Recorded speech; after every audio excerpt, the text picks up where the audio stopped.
Hey guys, are you interested in saving costs in procurement but don't know actually how you should do it? Typically, purchasers try to put some kind of artificial pressure on their suppliers during negotiations without having in mind a certain strategy how they should do it. They usually talk to a few suppliers and maybe choose at the end maybe just the cheapest one. If you are a little bit more advanced, you try to get estimation data from the supplier about the manufacturing process for that specific good you want to buy.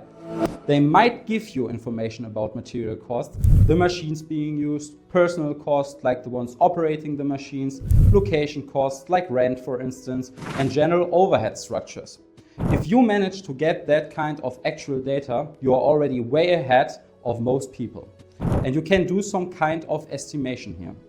To calculate things more accurately than the most people do with Excel, for instance, you can use our product cost calculation tool. But here's the point. If you have all the actual data, let's say on the left side, you need something to compare on the right side. That's where costdata comes in. We have average data for all those factors I just mentioned before. For instance, your supplier says we are using a certain machine. No worries, we got the data for it.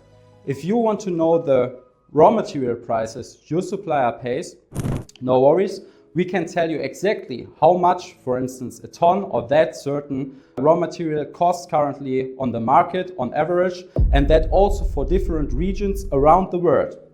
Costdata is the leading company for that kind of benchmark data, which enables you to do a proper should costing analysis.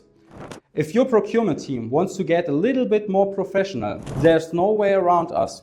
So just contact us, maybe me, Mark Metzner, or go on our website costdata.de. See you guys.